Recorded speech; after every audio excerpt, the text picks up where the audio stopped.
Now, if you're a young dentist and you're about to buy another practice, the key thing that I would say is, number one, get one practice working very well. So we've just talked about a couple of things like having systems, because your next practice will never be as good as your first practice if you haven't got the systems, because what's making the first practice work is you're there, you're looking, and you may be inefficient, but at least you're doing it.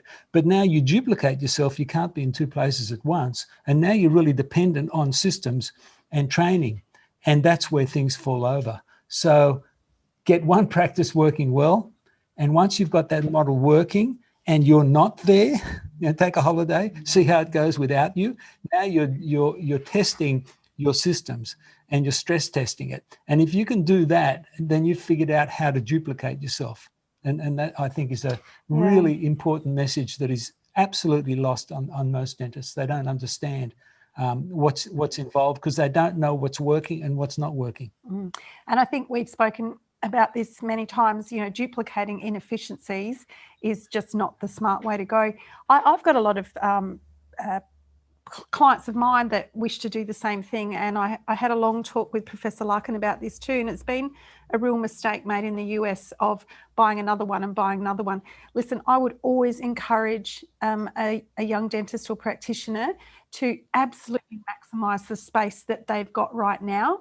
And what we talk about is capacity. If you're working from 8 till 5, Monday to Friday, and you're feeling that you've got a lot of patients and you just don't have room for them, rather than just buy another practice to fulfill some need in yourself, start to expand your hours. There's Dr. Chubiak, who I mentioned, who wrote Hygiene Superstar.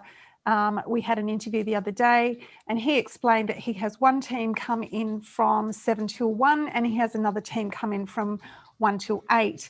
And this is the reason he has an hygienist. But all of the infrastructure in his practice doesn't change with duplicating the capacity. So he's not having to buy more chairs and more equipment. He's not having his attention split into 10 different directions at once, because he sits in that one very efficient, very maximised practice. And I would encourage anyone who's buying a practice to be very beware if they're buying a practice that just has the capacity for 2 chairs, because you cannot almost see what's going to come. And if you don't have to move and you can just keep building your infrastructure and upgrade it, I feel that's the best way to go.